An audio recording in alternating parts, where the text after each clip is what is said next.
to the HeartStream Musings podcast, a podcast to help you on your journey of self-love. I'm your host, Lisa Mae Francisco, a self-love coach and inner child guide. In the podcast, we'll dive deep on how to heal your inner child wounds, break your relationship patterns, and liberate your truth so you can claim the relationships in life that you deserve.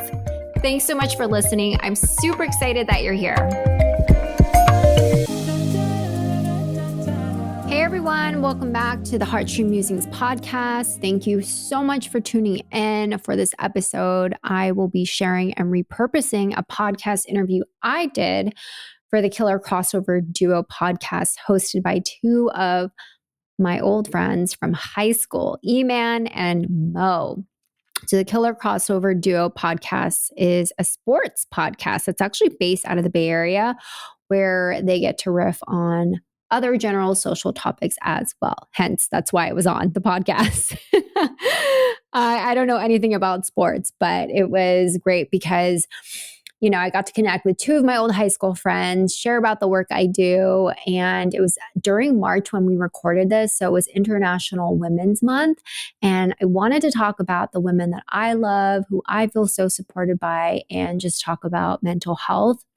And it was refreshing to have male perspectives too on how they approach their mental health journey and their emotions. And they really opened up in this episode. And it was just, I'm going to have both of them appear on season 2 for the HeartStream Musings podcast on my podcast as guests, because I think their perspectives would just be so helpful, especially when it comes to relationships and leveling up, listening to yourself, connecting to your inner truth, and all of that good stuff. You will understand when you listen to this podcast. So anyways, I'm super excited to share this with you, and let me know what you think. You can leave a review on Apple Podcasts. And if you create a review, screenshot it, send it to me via email at, hello@lisamaecoaching.com. And if you send me that screenshot, if you write a review, I will hook you up with a free EFT tapping session. All right. Okay.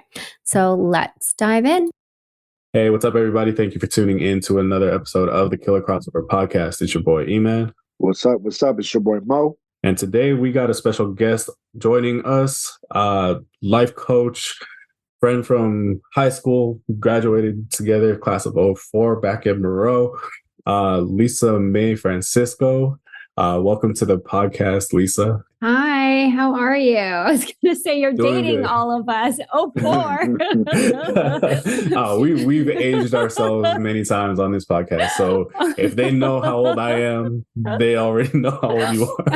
What are you talking about? I didn't graduate with you both in high school. No. People still think I'm 24. No joke. When I tell them, they're like, what?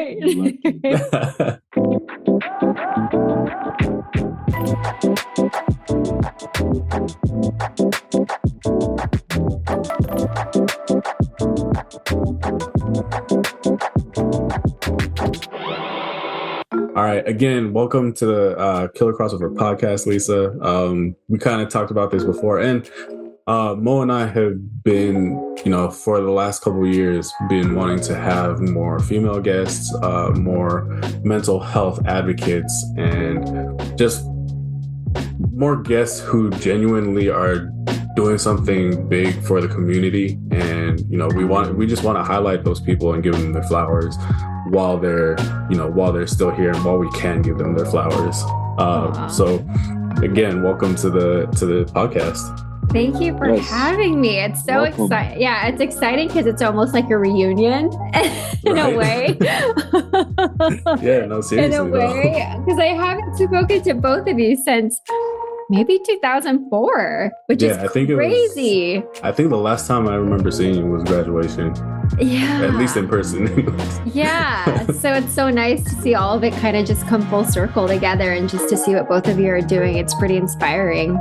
Yeah, no, definitely. It's crazy. I'm having a flashback in my mind because I actually graduated a year after you guys, but You did. I remember correctly. I think we had PE together, right? We did. We did. Yeah. I was like, I know her from somewhere. I know we went to the same high school, but what class did we have? I know. I was gonna say, I was like, I don't think we graduated the same year, Mo, but good memory. PE, gym class. Yeah. There we go. Yeah. And that's even a longer time ago, because I mean PE was only freshman and sophomore year, so yeah, 9th and 10th grade. Yeah. Well, you know what's the crazy part is that I'm starting to reconnect with, because I just moved back to the Bay Area in 2017, and so I'm actually starting to reconnect more and more with people from high school, which is so funny. People that I didn't normally hang out with, so it's kind of nice to see what everyone's been doing since then, and it was pretty cool when you reached out to me to appear on the podcast. So I was super appreciative of that. Yeah, no, definitely. And I mean, I've been a fan of your Instagram profile and your coaching, your posts for a while now. And I was just looking through my contacts and looking through my Instagram pages, like, man, who would be a good host? And then I came across yours. And I was like, man, she would be a perfect guest on our podcast. Yeah. But yeah, so just tell our listeners a little bit about yourself, who you are, and just how it was, just a little bit of how it was growing up. But of course. So it's like a long-winded story. I have like the short story that I tell people, my elevator pitch, and the long one. But I was like, okay, since we're on a podcast, I haven't seen you two in a long time. We'll just give you the long one. But so after college, so I ended up going to San Diego State. So I ended up going to San Diego, went to school down south. And then afterwards, I immediately went to New York because I just wanted to live there. It's unlike, California at all. It's not like Northern or Southern California. And I just had to live there.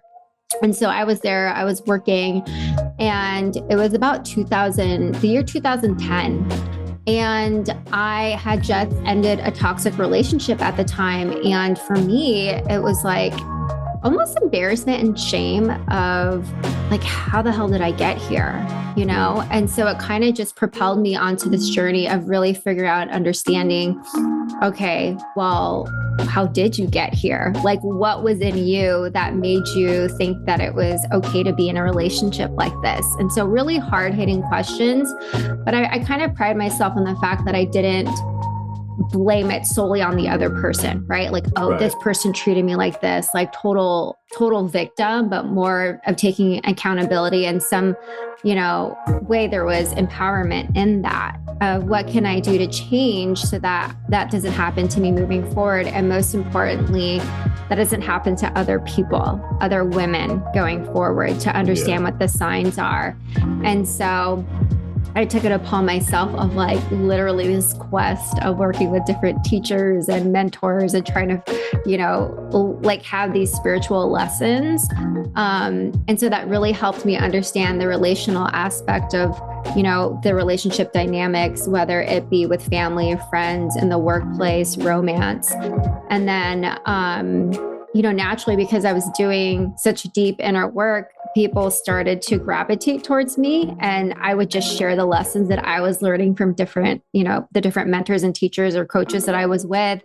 And I didn't know it was coaching at the time because it just, no one in my like circle was coaching. People just had kind of like regular corporate jobs, or it was like you were either a therapist or like a spiritual teacher for free, right? Like no one was making money off of it. I remember like people I would work with, they were donation based. So I thought it was a hobby. And then I just remember coming back to the Bay Area in 2017. And so I was, I applied to business school. I got in, I was going to do that part-time, but I didn't want to take out any student loans. And so I ended up living with my parents again.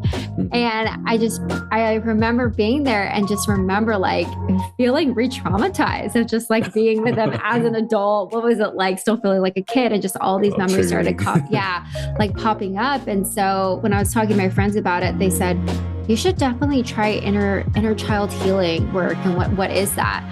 And so I had no clue. And I ended up getting connected to someone who ended up becoming my mentor. And I would say that was probably the most like spiritual work that I've done that has transformed my life and helped me on my self-love journey. And so for me, it was something that I wanted to share with other people in a really more intentional way.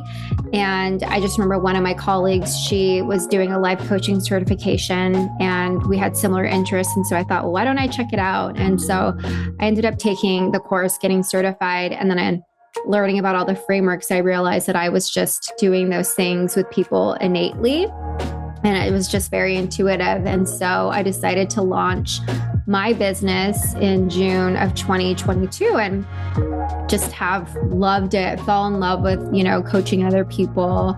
And it just feels so right. I do think of it as my dharma. And so just being able to, put it out there in the world and help other people with their self-love journey, whatever it looks like to them, of how they can actually claim a life that they deserve and also just connect to their inner truth. So that's what I do. I love it. So for those who don't know about life coaching, yes.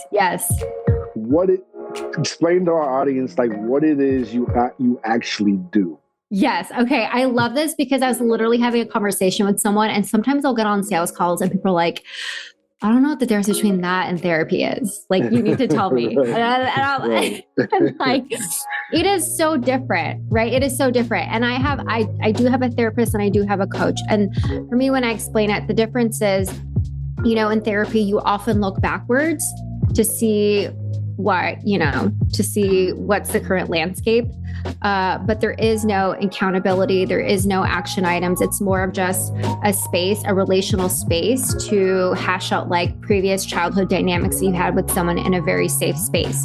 Whereas when you're working with a coach, it's very much, what are your goals? And here's how I can help you achieve those goals. I'm going to give you action items, exercises.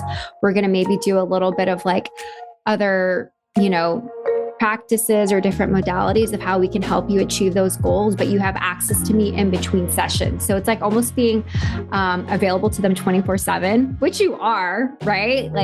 But then with a therapist, it's the 45 minutes are up, that's it. We'll see you next week. And that can last years.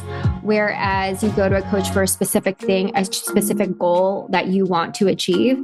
And then that is the difference between the two. So it's more forward thinking, more accountability, more exercises, and just, I would say, interpersonal in a way, because the life coach does share their experiences, whereas a therapist, you don't know anything about them at all.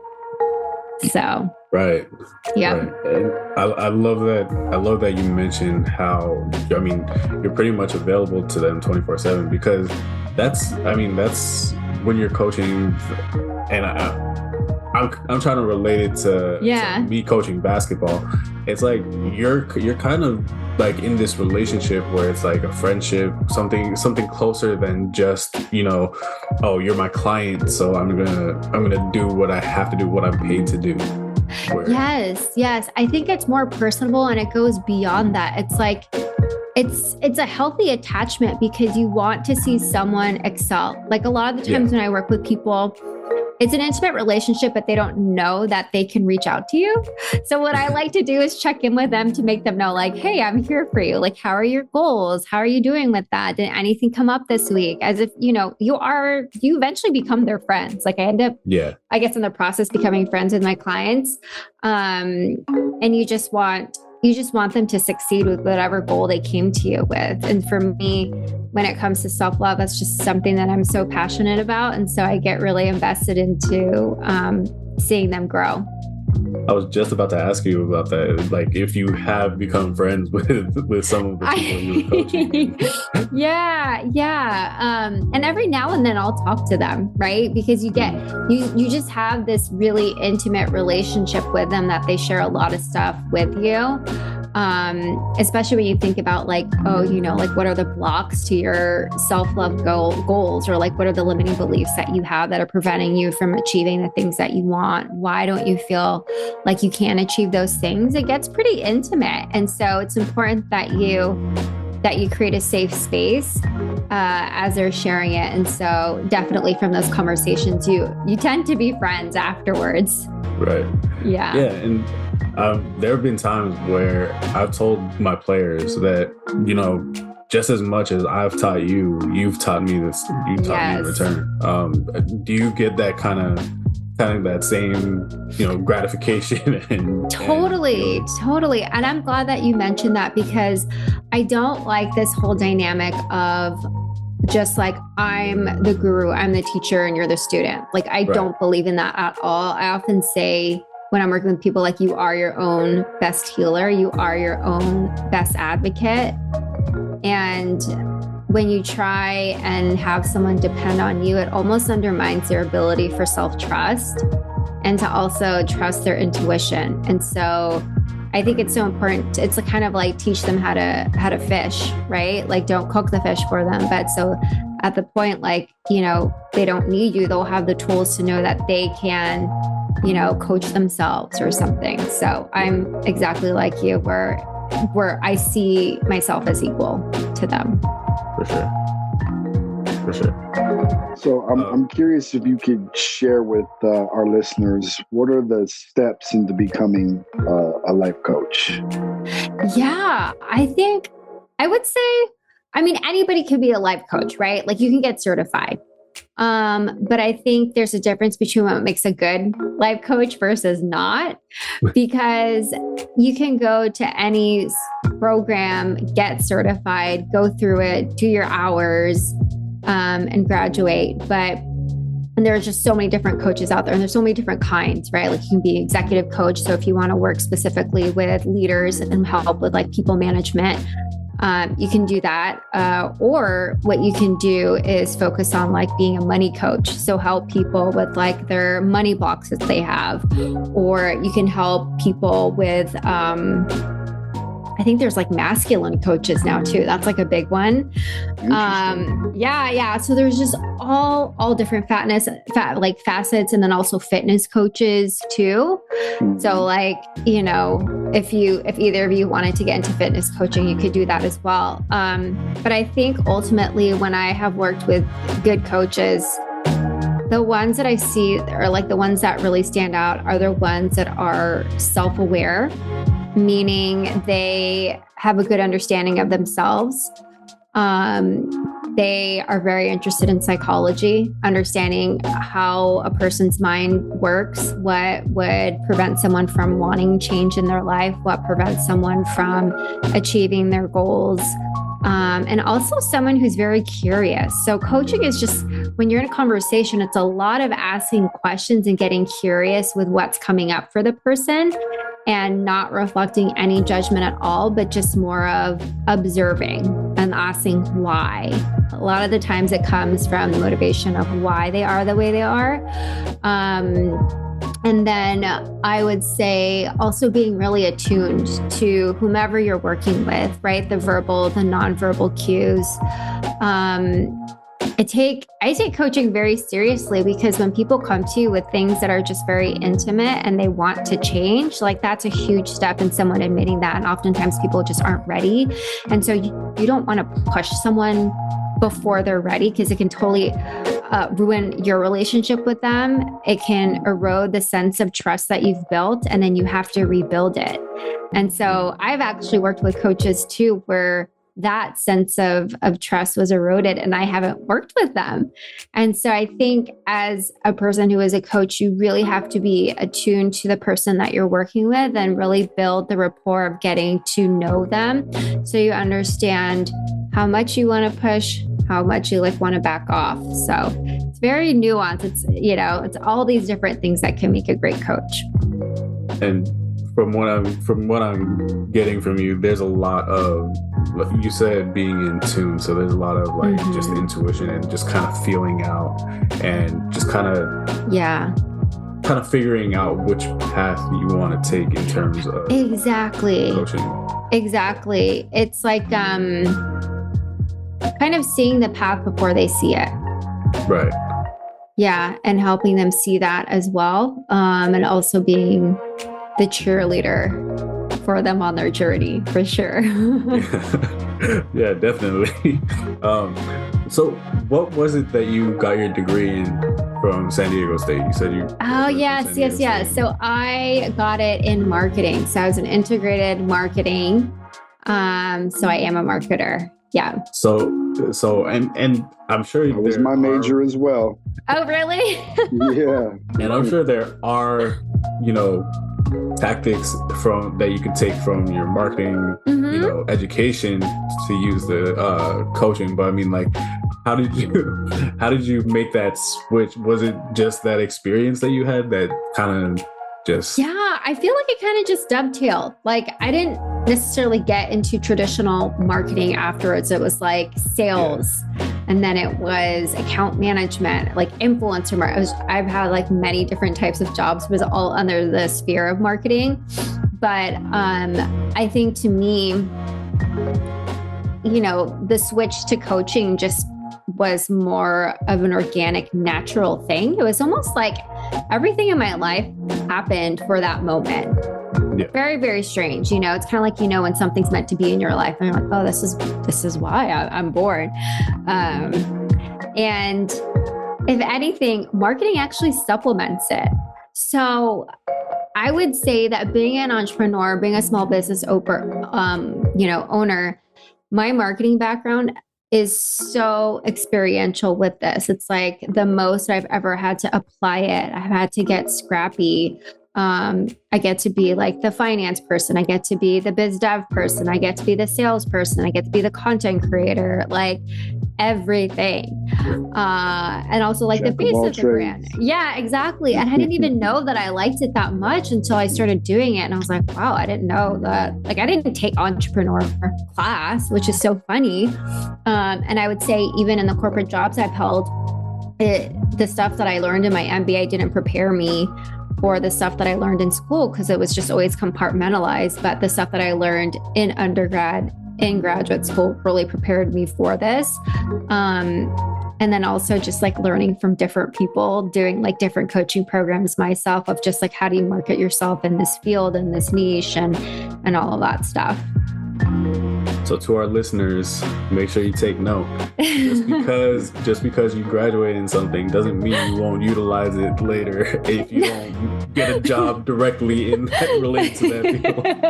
Yes, no, 100%. Because when I think about it, when I'm actually out, like, even though it's a service I am marketing, but 100% of my job is marketing, like boots on the ground, and also digital marketing. What is my digital footprint?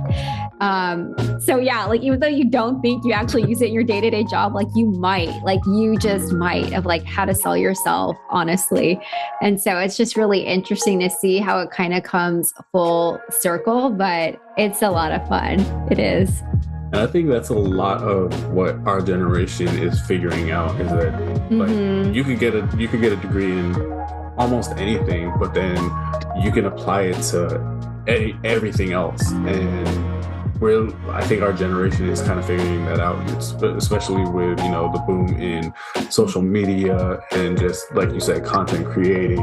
Obviously, Gen Z is taking it to another level, but I mean, you gotta admit that our generation is we were the pioneers of that. Most definitely. I agree with that. It's all about, to your point, E, like getting that foundation, getting that undergrad degree is huge, but it's all about networking. Networking is huge. And I'm sure, Lisa, you can attest to that. I'm sure you've gotten plenty of clients off of just networking and word of mouth alone. 100%. And that's the interesting thing, right? Like, I would say the most important thing is just relationships, the business development. Nothing ever can take the power of relationships. I mean, my first clients, they were all my personal network first, because they already knew me, they already liked me. And then once I started putting out content, then they knew that they could trust me to help them with what they needed help in, or what goals they needed help achieving. And so when you think about like, that's like a hot lead, right? But if you do cold leads on social media and they don't know you, they don't like you, it's just a longer lead time to convert them. So exactly. Yeah. So you hit on your mental health journey a little bit. What exactly is like mental health to you, and how do you foster your mental health? I mean, you don't have to give us all your coaching tips right now for free. Yeah, it's so interesting because it's like even the word mental health has a little bit of stigma still. Right. 100%. 100%. Like mental health, people just automatically think you're crazy, but I think like if something's anything, wrong with you. Yeah, like I think if anything, the pandemic just definitely normalizes conversations around mental health because everyone needed a therapist, and then now they're all short-staffed. Like you can't even find one. You honestly cannot find one. And if you do, they're out of pocket. It's like crazy exorbitant prices. But I love that people are now more open to it, of having the conversation of checking in with yourself, right? Having a non-biased mental professional give you, for you to seek counsel. And I think for me, what mental health is, tying it back to my whole purpose is just self-love. Right? Caring for yourself, because the way that you care about yourself or self-care or self-love is manifested through self-care. And so that includes your mental wellness, your physical wellness, your spiritual wellness, your emotional wellness. And so it's like making sure that you feel okay to tackle the world. If you feel like you're your best self, if you can show up for other people, if you can show up for yourself, I think that definitely falls into the realm of mental wellness. But the way that I practice it in real time is just checking in with how I'm feeling, which can be so simple, right? In the morning, getting out of bed and just like taking a minute to pause and wondering like, oh, how do I feel today? Do I feel well rested? Do I not? And I think it's just really being present and in tune with my body and how do I want to show up, or just being really conscious and knowing like if I do get emotionally triggered with something, understanding, okay, maybe I might not be reacting to what's in front of me. Maybe I might be reacting to something a long time ago that's still bothering me, and understanding the difference between that. And so I really think it's about checking in with yourself and knowing where you're at and taking the next necessary steps to make sure that you do feel better, or you're in a better state to handle all these things that are coming at you in life. Crazy, because as you're talking, like I'm getting these flashbacks of, from back in 2015 when I first started my self-care, my self-love. Well, I guess it was 2014, 2013 when I first started my self-care and self-love journey. Because I mean, before that, I've been going through like depression, but like I was really good at masking it whenever I was with family or friends. But then, like, there was just a point in my life where I was like, I felt like I couldn't really be my entire self. And then there was all been there before. There was just this point in my life where I was just like, you know what? I forget everything else. I'm just gonna do what I want to do that makes me feel good. And then that was when I started my fitness journey. And at that point, I was, back in 2014, 2015 through 2016, that was like the most fit I was in my life. Wow. I lost so much weight because I had gained so much weight after high school. Up until like 2010, I think was my heaviest. And then back in 2016, before my 30th birthday, because I had made it one of my goals to cross off a bunch of bucket list items, before I turned 30. And going to Hawaii was one of them by myself. That's so awesome. I booked the trip, and then I was like, I'm gonna go skydiving. And whoa! When I looked it up, it said that for every pound over 205 pounds, you had to pay an extra $25. I was like, I ain't paying that much money. So I was like, let me lose this weight real quick. So I lost the weight. Long story short, I lost the weight, and I actually got down to under 200 by the time I got to Hawaii. And it was just from there, like, I just felt everything falling into place. Everything that I was worried about before when I was depressed everything just started falling into place. You know, I found myself spiritually, found myself, you know, mentally, I found myself physically, and like I was healing relationships, like with my family, with my friends, and it was just like you said, like things just it just felt like, you know, I was meeting people who were supposed to be in my life. That's beautiful. That's really beautiful. Yeah, and it was just, so that's why like everything you were saying just totally resonated with me, and I was like, oh man, like yeah. So other people do get it. What was the point that made you decide to say like enough's enough? Because I think that's a hard thing that not many people are able to get to, right? Yeah. They can stay in the victim. So I'm very curious about that. So there was it was a few things actually. So I loved playing sports. And then I guess it was one time when we were playing flag football with our friends, and like I came out like after that game, the next day I was like, I couldn't walk. I was like injured, like, and my knee, I had so much knee pain. And then I was like, oh, okay, well, this must be a product of my weight because I'm heavy. And then I had to think about like, okay, what was making me heavy? I was drinking a lot. Like I was getting drunk probably 4 nights out of the week. And that was every week, just drinking to get drunk. And it was to the point where I was like, okay, I need to stop drinking.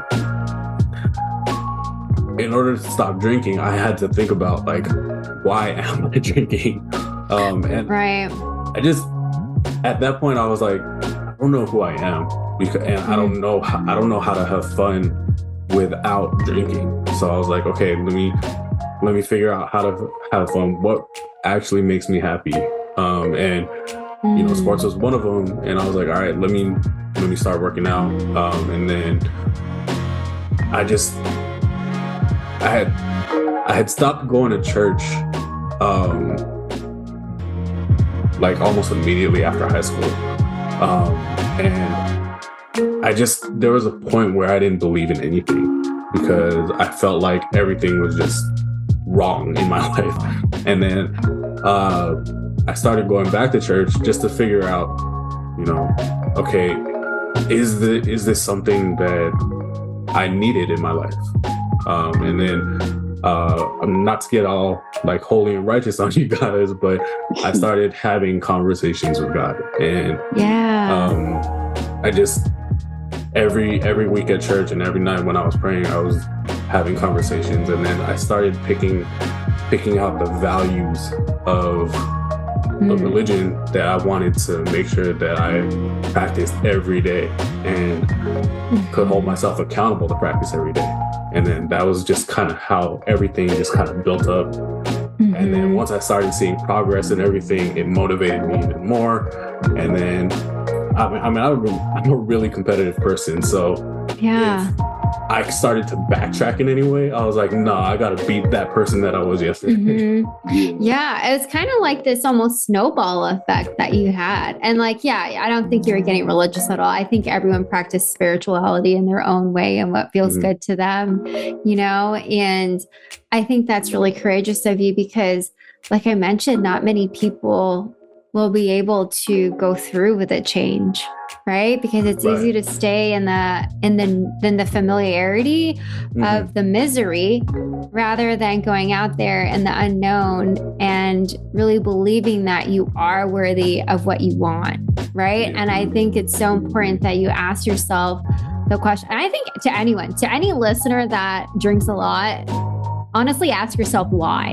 Why are you using that as a crutch? Like 100%. Like I remember when I got out of that toxic relationship in New York, I was drinking heavily too, just because I wanted to anesthetize from not wanting to have to deal with that and the shame that I felt of getting involved. And so kudos to you for being like, stopping one, because I'm sure it's not easy at that young age where all of your friends are like drinking and then you're the one that's not, and then they're gonna be like, we don't want this guy, he's like such a Debbie Downer to like hang out with us, he's sober, like no one wants him around. But like to make that change and be like, no, I'm doing this for me, I have a lot of goals, I want to go to Hawaii, not just not just Hawaii, but like by yourself. So many people are afraid to do solo trips because they're afraid of like spending time with themselves and they might not like what they find. Man, after I had that trip, I recommend it to everybody. Right? Just do a solo trip, at least one solo trip, just anywhere you've been wanting to go, anywhere you've been wanting to experience it. Just do at least one solo trip, and it's an amazing feeling. Yeah. I am such a proponent of solo YOLO trips.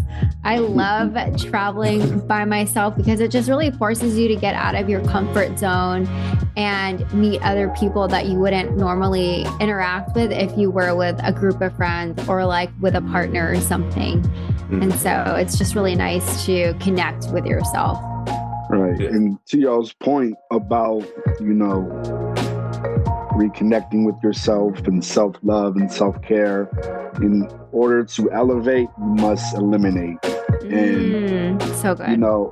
I've had my fair share of L's in my lifetime, in my adulthood, and I can remember particularly back in 2016 where I wasn't really progressing in my career the way that I wanted to.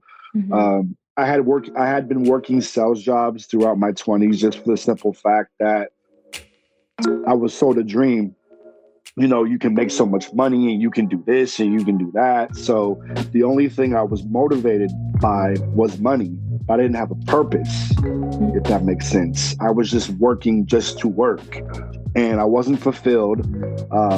I was working for a couple of toxic companies, and it led me to I was drinking heavily too, but I also really fell down that rabbit hole of marijuana when I was literally getting high every single day. And I just hated the way that I felt. So I just decided one day, I'm like, you know what? I'm not going to allow myself to just settle for the bare minimum. I have to reevaluate the things that are in my life, the triggers that are in my life, and the people in my life. So I had to cut loose of a lot of friendships that were not fulfilling. I left sales altogether. I couldn't do it anymore, even though I turned down a great opportunity to join the tech world. I just said, you know what? I know what this is about. I know the stresses that come with sales. It can be a very rewarding career and open a lot of doors, but I know mentally and physically, if something goes bad, I'm going to revert back to my old ways. So I completely got out of that profession and doing much better now. Don't smoke as much anymore, barely even drink. So I think, to you guys' point, it's all about perspective. And when you put things in perspective and when you align yourself with the type of goals that you are striving for and align yourself with the type of people that genuinely want to see you win, sky's the limit. Sky's definitely the limit. Yeah. And I think, in your experience and, thanks for sharing that you chose yourself, right? And I think, commending both of you, it wasn't like anyone that said, oh, if you go down this path, it's going to be bad. It was both of you were the arbiters of your own life. And you said I don't want this for myself. I'm going to change. And to you, Mo, you're like, I don't want to feel this way anymore. And just to turn down a very lucrative role that must have taken so much so hard. Oh my God. Wait a minute, I can make how much money? And I'm like, I can't do it. I can't do it because I know everything that would go into that. The late nights, the constant cold calling, all of that stuff. I couldn't do it. I just knew mentally I wasn't right. It wasn't the right timing for me. And it's funny that you mentioned, no one had to tell you, if you go down this rabbit hole, this is going to happen or whatever. If you don't fix if you don't fix your shit and you don't get it straight, then this is going to happen. That's actually a trigger for me.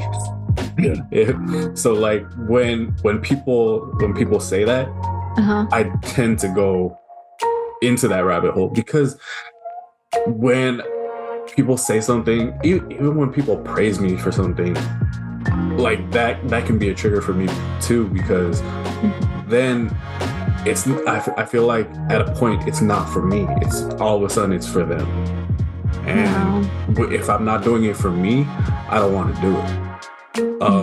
And that was something that I had to actually talk to my parents about. Right. Especially my mom. I love my mom to death. But having I don't know if you had this experience, having Asian parents, having Filipino parents, my mom's she commented on my weight a lot. And it was just like, oh, you need to lose weight. You need to lose weight. You need to lose weight. And because she kept saying that, I was like, oh, if I do lose weight, it's going to seem like it's for her and not for me. So I'm not going to do that. If anything, that was one of my triggers to drink. And obviously when I drank more, the more I drank, the more I gained. And then it was when I turned things around and I was like, no, everything I'm going to do for me. That was when I started, turning things around, getting more fit, getting more in shape, getting healthier overall. And then I had to have that conversation with my mom, because there was a point where she was like, oh, you're doing good. You're losing weight. You're doing good. Keep it up. And I felt that triggering me. And I was like, no, I got to stop this, because I got to tell her, like, I appreciate you giving me the praise and giving me the attention, but everything, but just let me do this for me. Like, and then, because there was actually a point where she said, okay, now you're too skinny now. You need to, I was like, what the heck? You're like, I can't win. There is no winning. But it was something that I had to, like, even those conversations with the people that you're closest to or you're supposed to be closest to, those are the hardest conversations to have. And when you can have those conversations, I think that just opens up everything. Exactly. Because when you start to change, it automatically changes the dynamic you have with people, and then the relationship changes. And sometimes it makes them question whether they want to be, still engaging with you, right? For sure. And now my mom and I have like a great relationship. That's great. Because we know how to communicate with each other better.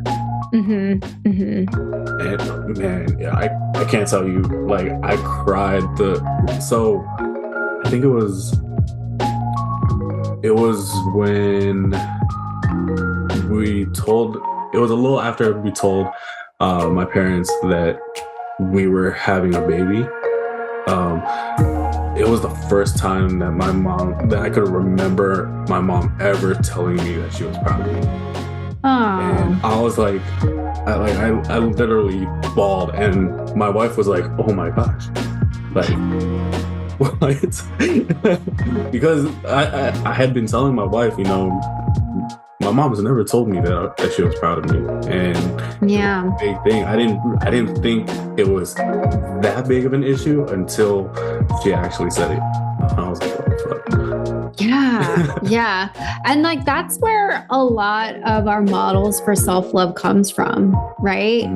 And so it's almost to your point of, like, for the first time ever hearing that someone, not even just someone, but like your caretakers were proud of you. Because as kids, it's like all you ever want, right?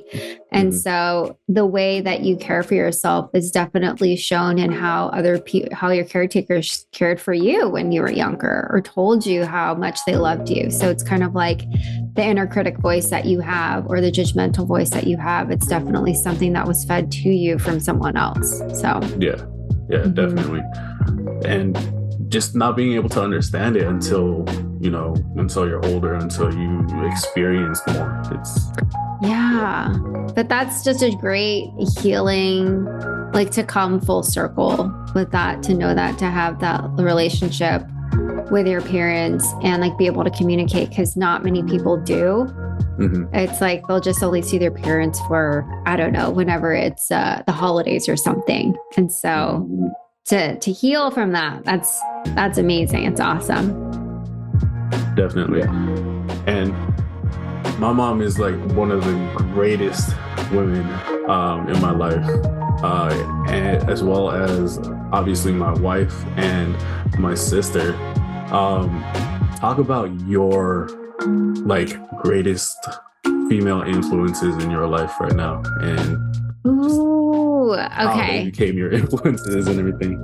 Okay, I'm doing this. Okay, it's International Women's Month. So I actually did an Instagram post about it where I just did a carousel of just all the women throughout my life who have been my champions at pivotal moments. And so the one I most recently did was my old boss in New York.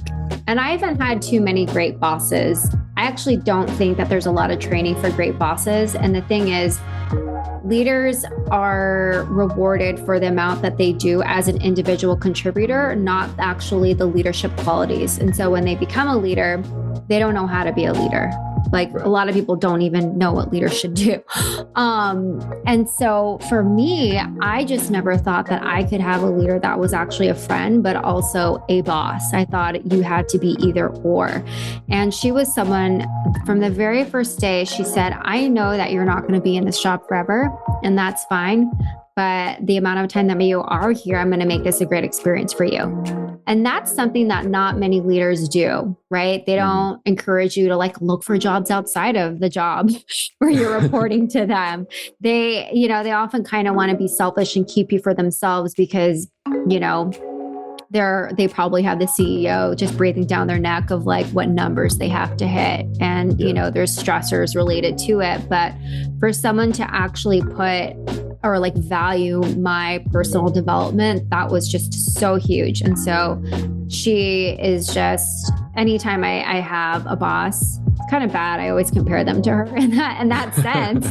But it made me think about the emotional maturity of managers. And I have seen that with people that I haven't worked with directly, of how they manage their team, of how they want them to kind of flourish and grow outside of their role, because ultimately it's you want someone to grow. It's not expected that you stay in the same role for however long. It's like that's stagnancy. And so even though it kind of undermines you, in a way, it helps you get new talent anyway. So she's just one of the people that I really admire. And then also I would just say my mom and my sister too. I'm really, really close to them. My sister was the first woman that I ever loved. She's 2 years older than me. And so I just always loved playing with her when I was little, after school, riding our bikes, just always wanted to hang out with her and her friends. I thought she was like the coolest person in the world. And just seeing her grow into, being a mom herself has just really touched my heart to see how she is with her children. And I think she's just such a wonderful, giving, nurturing mother who just works so hard.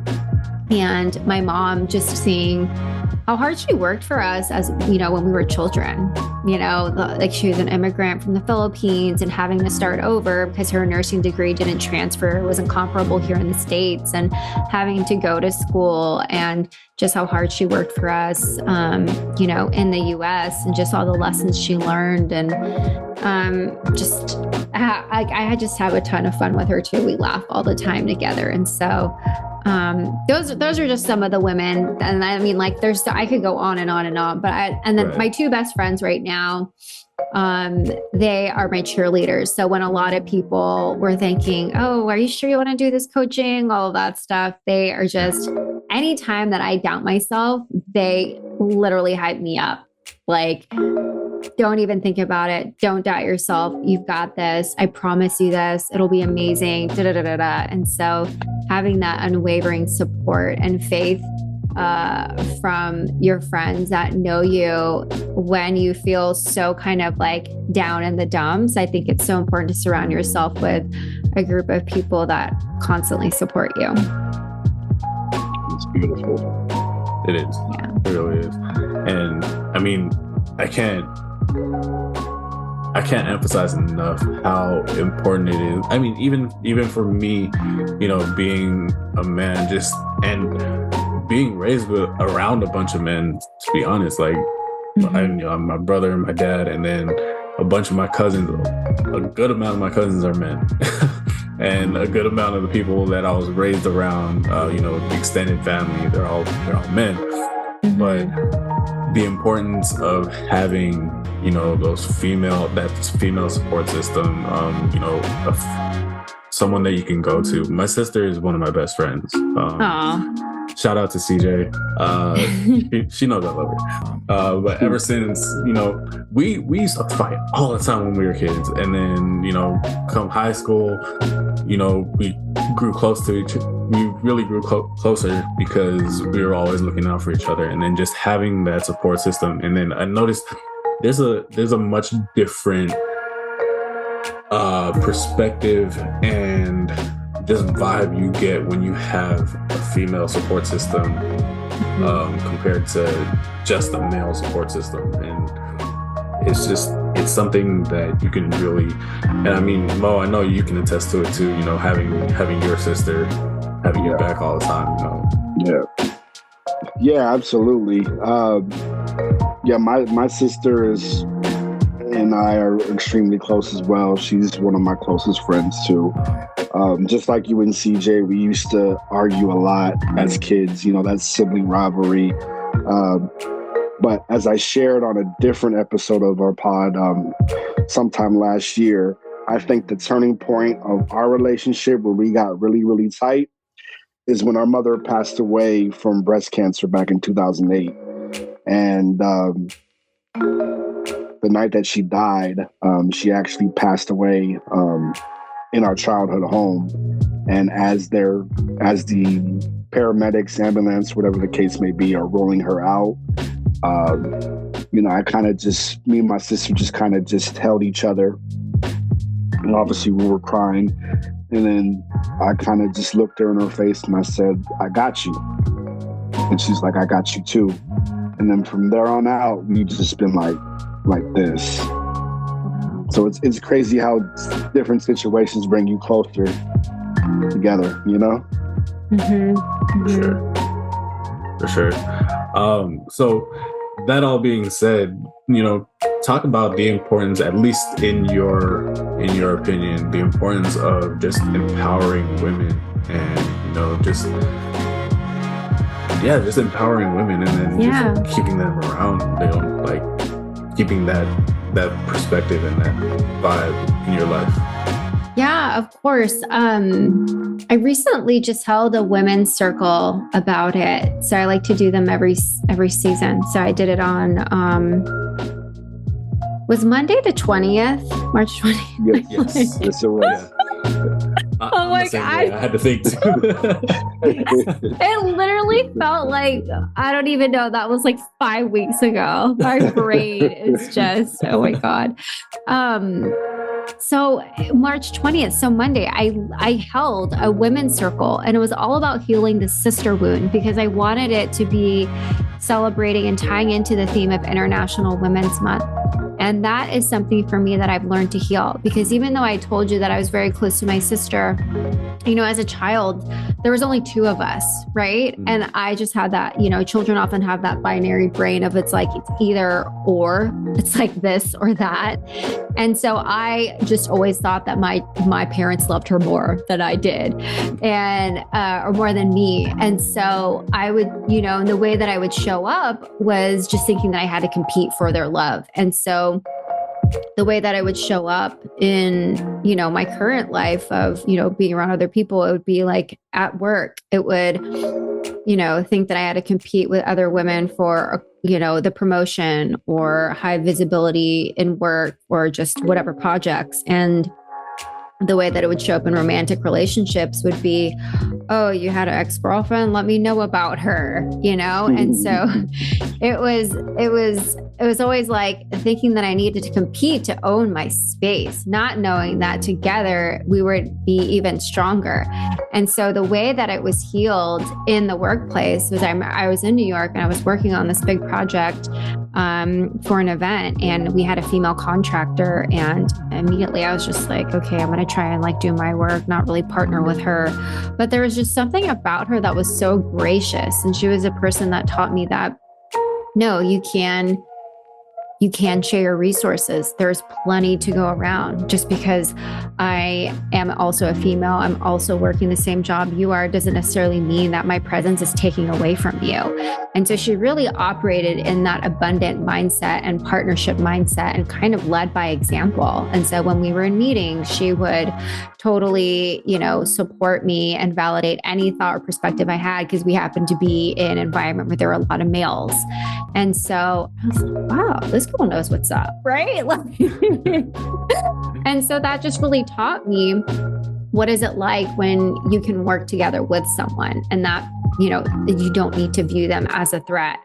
And, even with romantic relationships, like thinking that too, of like, everybody has their own experiences before you, and it ultimately makes them become a better partner. It's not necessarily you have to compete with a ghost. And so that was something that was definitely hard for me. And I ended up doing like somatic practices for it, where you just like process old memories. And then just really like, if anything, it was just, what is the relationship do I have to myself, where I felt like I had to compete. And so it wasn't ever about the other person. It was just always the relationship to myself. And I often talk about that relationships with other people are just a mirror to the relationship you have with yourself. And so that's it's like great self-awareness, not to cut you off, but that's great self-awareness. Yeah, because it was like feeling like I needed to be like someone else in order to feel loved. Right. And taking away from my own power of connecting to my inner truth and my uniqueness of what makes me me.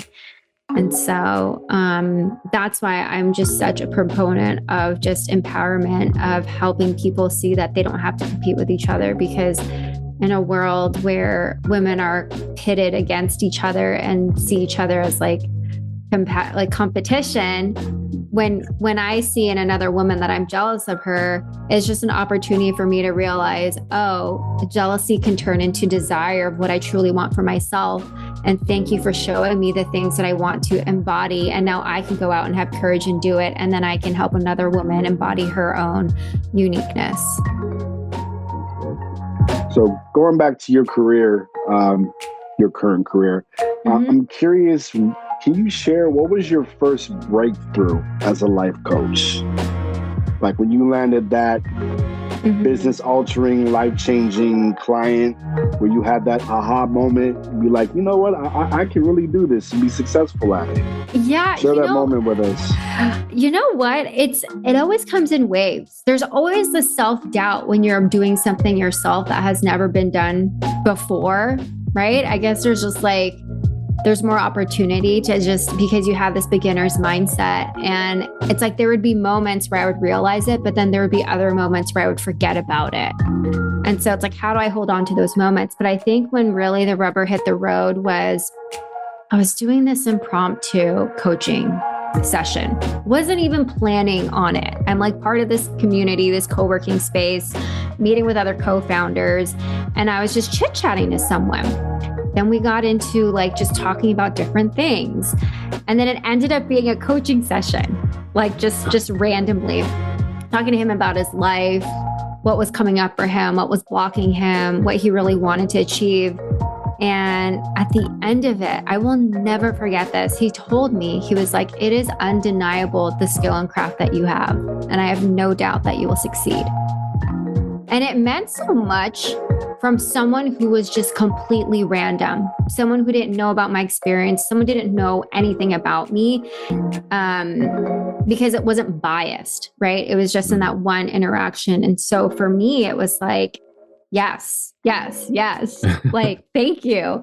And then also, right now I'm doing EFT, which is tapping. So it's like a somatic practice where you tap on 9 meridian points of your body to process like a trigger, just any emotionally charged feeling that you have.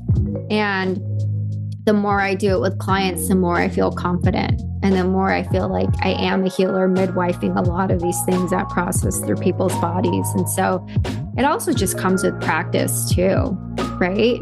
So I would say those are the 2 most current aha moments where I'm like, yes, I'm meant to do this. Nice.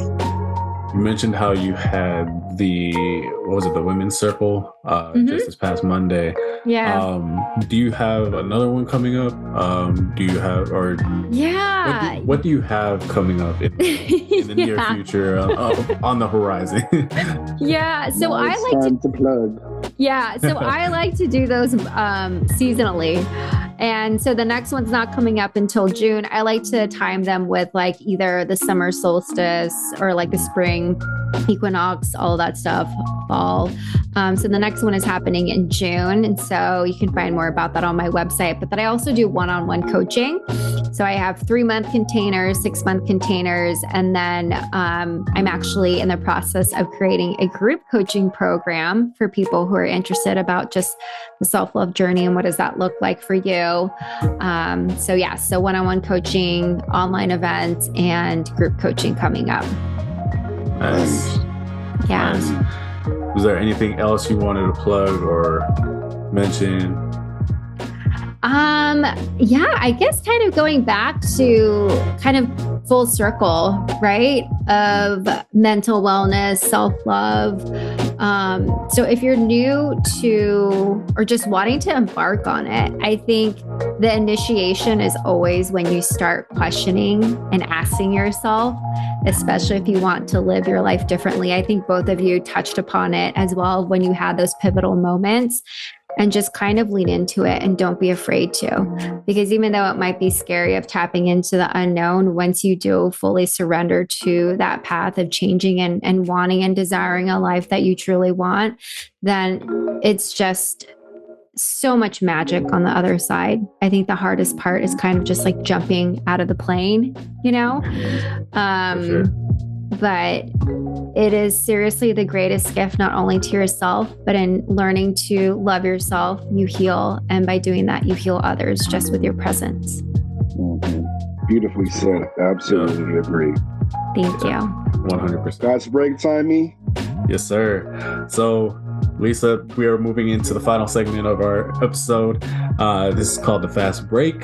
So it's basically some quick hitters, some rapid fire questions, whatever comes off the top of your head. That's your answer. And if we feel like you need to explain something a little bit, we'll give you that chance. Okay. So I'll start it off. Who are your top 5 music artists? 5? Can I just say 1?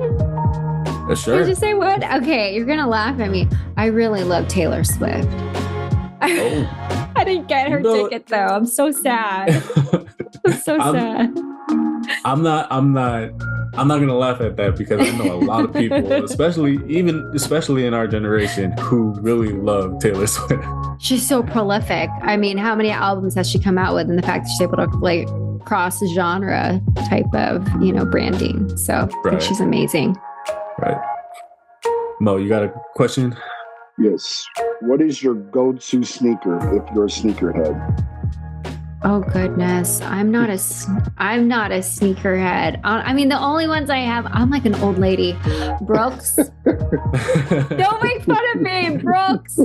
I have rolling ankles. Stop. I mean, I know. Is that your go-to shoe? Are they comfortable at least? You know what it is? It's more of a functional. It's not stylish, right? It's not stylish. But for me, I have rolling ankles. I ran the marathon in New York and I just have never had the same ankles the same. And so I need I swear, I need an old person platform stability shoe. So that's what Brooks is. All right. You're like, what brand is that? Shut up. All right. What if you could have any 5 dinner guests, whether they're dead or alive, who would they be? Oh my gosh. Okay, Oprah, obviously, the Dalai Lama. I would love to have my grandmas, both of them, because I never got to spend enough time with them. Nice. And also, the last one would be, I would say, oh my gosh, I don't even know his name, but there was this movie I was watching about this Hawaiian seawater god. Do you know him? Was he a surfer? Yes. What is his name? It's very hard for me to pronounce. It's King something. He's a great swimmer. Yeah, I forgot what I just saw the documentary too. But yes. I know who you're talking about. Yeah. We'll have to put it in the show notes. Great guest. That would be a great guest to at dinner. Yeah. He would be a great guest at dinner, especially because just the story is just, it's like, that's just like, that's humanity at its finest. But, yeah. Go ahead, Mom. What is your go-to comfort food? Burgers and pizza all the way. I have those at least once a week, sometimes twice. How do you take your burger? Oh, I mean, I'm just plain. I just love a cheeseburger with onions, with everything. If they have, what is it called? Banana peppers, pepperoncinis. Oh, even better. I love pepperoncinis. Oh yes. my gosh, so good. Oh my God. And then pepperoni pizza all the way. My favorite. There you go. Yeah, with a crispy pepperoni. Mm-hmm. Oh yeah, the smaller crispy. Yes. Yeah. For sure. All right. What was the greatest meal you've ever had, and where can I get it? You haven't asked this one in a while. The greatest meal. I think for me, it was more of the ambience. So I went on a solo YOLO trip to Amsterdam, and it's literally, it's farm to table. Everything. It was a tasting menu, and it was just absolutely beautiful inside, and the lighting and the ambiance. It was just everything. It was so decadent. And I think it's called, I have to send you what the name is. I can't think about it at the top of my head, but that was one of my favorite meals. I think one, because it was like I was eating alone. It was super special, and it was a dream that I had, and the food was just superb. It was so good. This is the third time we've had a guest who mentioned a meal in Amsterdam. Really? This is true. Yeah. This is true. Yeah. Oh my God. And you know what's so interesting is that they're actually not known for their food. Do you know why? I learned this culturally. Because when they had a trade in history, other countries had spices. So it didn't make them want to cook with spices. So their food's actually very bland. You can't just go into a place and be like, oh, this place looks like it has good food. Majority of the time it will not. And so you actually have to do research before you go to a place there. Yeah. I asked one of the locals. I was like, why is the food not good here? You know, and he's like, well, that's why. I was like, wow, because I love how history influences the present moment, and so just hearing that, I was like, wow, it's really cool. So all about the trade. Mm-hmm. So you shared that you're a very big traveler. You've shared, solo YOLO trips. What is the one place that you haven't gone that you want to visit? Okay. So I just learned about this.Maybe you know about this, E, but there is this island in the Philippines called Siargao, and it is known for surfing. And I just started learning how to surf in Costa Rica, and I just want to go there so bad, connect to the motherland. And it's actually a very spiritual place, and people call it Little Bali. And so I definitely want to go there for sure. Nice. Yeah, I haven't been to the Philippines since 2000. So definitely on my bucket list to get back there, especially with my family now. Yeah, for sure. Yeah. My last fast break question: who would play you in your biopic? Okay, you're gonna laugh because I often think about this. I know, right? You're like, you think you're gonna have a movie made about you? I'm like, yeah, I have big dreams. And I haven't found anyone. I thought like maybe Laura Kondo from To All the Boys on Netflix. Mm-hmm. But then I think for me, who would play me? It would be an up and coming actress. So to be determined. Okay. Maybe it's arrogant of like, I don't think anyone that's currently famous could play me.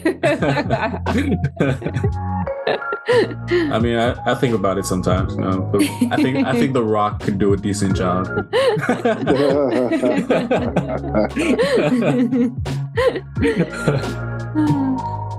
I feel you. Idris Elba can take a stab at my life. Yep. But yeah. So, man, that's all the time we got for today. But we want to thank Lisa again for joining us on this episode of the Killer Crossovers podcast. It's been a pleasure. Thank you. Yeah, it's been a great conversation. It's been a pleasure having you. Good seeing you after so many years. Oh, right? I know. This was great. It was so much fun. Almost 20 years since. I know. but yeah, you can find us. Almost 20 years. I see your mind. Like, you're like, has it been almost 20? Yeah, isn't this crazy? This is so gnarly. Yeah. But you can find us on Instagram at the Killer Crossover Podcast. You can find me on Twitter at emankoa, at EMANKOA, and Mo. Yes, sir. You can find me on Twitter as well at your boy Mo87. And Lisa, go ahead and plug your socials. Sure. So for TikTok and Instagram, it's the same username and it's just Lisa May Coaching. That's it. All right. Perfect. And we are out. Peace. Peace. Y'all next time. Amazing. I love that episode. Thank you so much for tuning in and listening to that episode, which I repurposed from the Killer Crossover Duo podcast with E-Man and Mo. I truly hope this episode serves you and gives you a different perspective with some male energy in there. It was a blast to do, and I'm actually going to interview them for season 2 of the HeartStream Musings podcast, so stay tuned for that. And if you want to work with me one-on-one to heal your inner child wounds, release your false self, and transcend your patterns to reclaim and own who you are, you can check out my website, lisamaycoaching.com. I have a page where I list all of my offerings, and the best way to always stay connected to me and also receive discounts on some of my offerings is to subscribe to my newsletter, where I share weekly self-love tips, tools, and just new offerings on how to work with me. So thanks again for listening. But before I sign off, here's my question for you today. So what are you doing to fill your own self-love cup and connect to the little you? All right. Bye, everyone. I will catch you next time.